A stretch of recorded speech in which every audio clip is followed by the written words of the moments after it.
할렐루야. 사교구 모든 성도님들 한 주간 잘 보내셨습니까? 무더운 여름입니다. 건강 유의하시기 바랍니다. 오늘도 우리에게 주시는 하나님의 말씀 출애굽기 14장 10절에서 14절까지 말씀을 봉독하겠습니다. 출애굽기 14장 10절에서 14절까지의 말씀입니다. 바로가 가까이 올 때에 이스라엘 자손이 눈을 들어 본즉 애굽 사람들이 자기들 뒤에 이른지라. 이스라엘 자손이 심히 두려워하여 여호와께 부르짖고 그들이 또 모세에게 이르되 애굽에 매장지가 없어서 당신이 우리를 이끌어내어 이 광야에서 죽게 하느냐? 어찌하여 당신이 우리를 애굽에서 이끌어내어 우리에게 이같이 하느냐?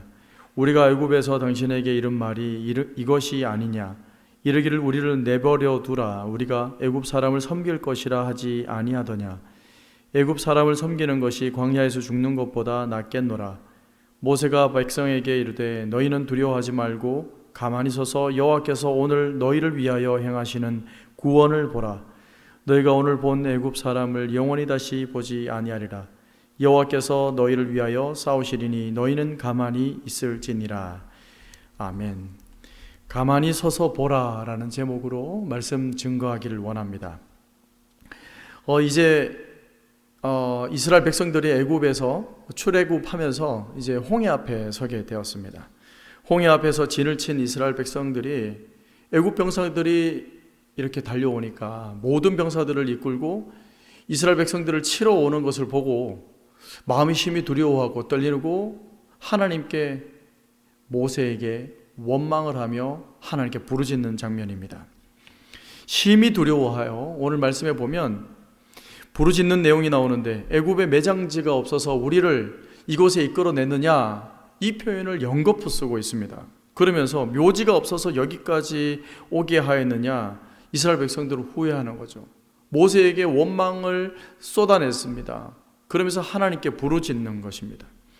애굽에서부터 말했다는 거예요. 우리를 이렇게 살게 놔두라. 우리 그냥 애굽 사람들 섬기고 살겠다. 여기도 살만하다. 이렇게 모세에게 얘기했다는 거예요. 왜 애굽에서 잘 섬기는, 잘 살고 있던 우리를 광야에서 죽게 하느냐? 광야에서 죽는 것보다 애굽 사람들을 섬기고 그들의 종이 되는 것이 더 낫겠다. 이러면서 여호와 하나님께 부르짖는다, 이런 표현을 쓰면서 하나님께 부르짖고 있습니다. 그런데 하나님께 부르짖다, 이 표현은 구약에서 신약에서 모두가 하나님께 강청하고 믿음에 구하는 기도로 표현할 때가 많이 있습니다. 그런데 오늘 말씀은 여호와께 부르짖는다, 이 표현을 쓰고 있지만 하나님께 믿음으로 인한 그런 강청이 아니라 하나님께 강한 어조로 원망하고 불평하고 있는 내용을 쏟아내는 것입니다. 이 믿음의 표현이 아니라 이것은 철저히 불신앙적인 아우성이다라고 할 수가 있습니다.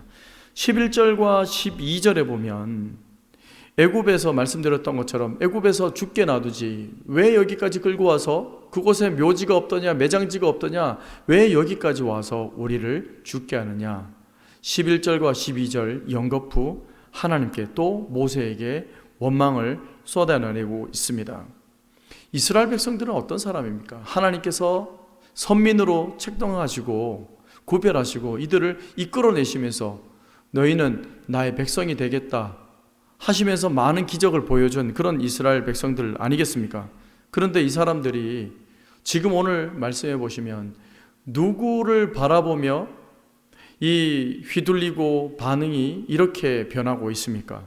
다름 아닌 바로의 반응을 보면서, 바로의 말을 듣고 주위 환경을 보면서 이렇게 흔들리는 모습을 볼 수가 있습니다. 하나님의 말씀이 오늘 읽은 말씀은 아니지만 14장 1절에서 4절에 나옵니다. 하나님께서 명령하셨어요. 바다 앞에, 홍해 바다 앞에 장막을 치라, 진을 치라. 그리고 너희들은 그 땅에서 출애굽하여 하나님 구원을 볼 것이다. 명령의 말씀을 주셨습니다. 그러면 하나님 말씀이 명령하셨으니까 순종하고 기다려 봐야 되는데 눈앞이 더 캄캄해지고 두려워지고 힘든 상황이 닥치니까 이제 하나님의 명령의 말씀을 무시하고 하나님을 믿고 여기까지 왔다면 그 끝까지 믿어야 되는데 그 믿음이 온데간데 없는 것입니다. 이 출애굽기 14장 1절에서 4절까지 하나님의 명령이 나오고, 그리고 연이어서 바로 왕의 말이 그 14장에서 5절에서 9절까지가 나오죠. 바로의 말과 행동이 나옵니다. 그래서 바로가 모든 병사를 이끌고 오겠다라는 것을 이야기를 듣게 됩니다. 상황은 더 나쁜 것으로 치닫게 됩니다.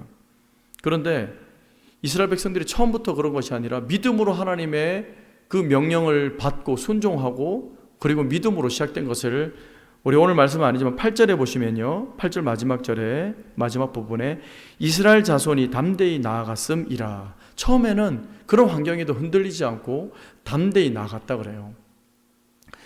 우리 그 연로하신 우리 성도님들 신방을 하고 그분들의 말씀을 이렇게 들어보면 참 대부분 다는 아니지만 한두 분은 이렇게 말씀하십니다. 예전에는 이랬다는 거예요. 예전에는 믿음도 좋고 예전에는 은혜로 충만했다는 겁니다. 그런데 우리가 신앙생활을 하다 보면 그럴 수 있지만 예전이 중요한 게 아닙니다. 지금이 신앙 상태, 믿음의 상태를 저울질해야 됩니다. 지금 믿음이 어떠냐, 그것이 중요하다는 것을 오늘 말씀은 우리에게 증거하고 있는 거지요. 처음에는 믿음으로 보이고 또 하나님의 약속을 신뢰하는 것처럼 보이지만 고난과 위협이요 또 생사의 갈림길에 섰을 때 그때 반응이 중요하다라는 겁니다. 이스라엘 백성이 이 홍해 앞에 진을 치고 많은 병사들이, 적군들이 눈앞에 모래바람을 일으키면서 달려오는 모습을 보았을 때 그때 반응이 어떠냐, 오늘 말씀은 우리에게 상상해보라는 거예요. 너희들이 그 자리에 섰을 때는 너희들은 믿음을 어떤 식으로 반응할 것인가, 우리에게 질문해 보라는 것입니다. 믿음은 끝까지 견디느냐, 그것이 중요한 것입니다. 그래서 예전에는 그랬다, 처음에는 그랬다, 그렇게 말해도 소용이 없다라는 거지요. 과거에 기적 체험하지 않고 또 과거에 큰 은혜 받아보지 못한 분들이 누가 있습니까? 저와 여러분도 모두가 과거에 하나님의 크신 은혜를, 크신 능력을 체험하신 분들입니다. 지금 어떠냐고요? 지금 현실은 어떻습니까? 그게 중요하다는 거예요.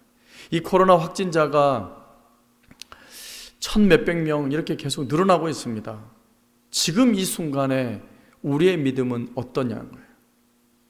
코로나 확진자의 수를 세고 두려워 떨고 있습니까? 그 바라보면서 환경이 코로나기 때문에 괜찮아, 코로나기 때문에 어쩔 수 없지 뭐 이렇게 핑계대고 있냐고 하나님께서 저와 여러분에게 말씀하고 있습니다. 더욱 이해 안 되는 것은 오늘 이스라엘 백성들은 하나님의 10가지 기적을 이미 조금 전에 며칠 전에 경험한 사람들이에요. 이 사람들이 이렇게 적군이 몰려오는 상황에서 이 기적을 경험한 사람들의 믿음의 반응이라고는 상상할 수 없는 그런 한심한 반응을 보이고 있습니다. 10가지 기적을 금방 경험한 이들이 이런 반응을 보인다면 우리는 어떨까요? 어려움이 오고 시험이 오고 위기의 순간이 오면 바로 쓰러지는 존재가 아닐까 염려가 됩니다. 그래서 바울 선생님은 표대를 향하여 믿음의 선한 싸움을 싸우라, 경건의 연습을 하라, 끝까지 견디라, 이렇게 말씀했던 것 같습니다. 오늘날 우리에게 필요한 말씀이죠. 끝까지 인내하는 자. 이렇게 믿음 없는 이스라엘 백성들에게 하나님께서 속 시원한 답을 또 한 번의 명령을 하십니다. 그것이 이제 13절 말씀인데요. 제가 한번 읽어보겠습니다. 모세가 백성에게 이르되 너희는 두려워하지 말고 가만히 서서 여호와께서 오늘 너희를 위하여 행하시는 구원을 보라. 가만히 서서 구원을 보라는 거예요. 여호와께서 싸우시는 것을 보라는 겁니다. 두려워 떨지 말라는 거예요. 가만히 있으라는 거예요. 보기만 하라는 겁니다. 그런데 여기서 가만히 있으라고 하는 것은 정말 꼼짝 말고 가만히 있는 것이 아니라 불신을 내려놓고 원망을 내려놓고 그 모든 불평을 내려놓고 믿음으로 가만히 서서 하나님의 구원을, 하나님의 역사하심을 보라, 이렇게 말씀하는 겁니다.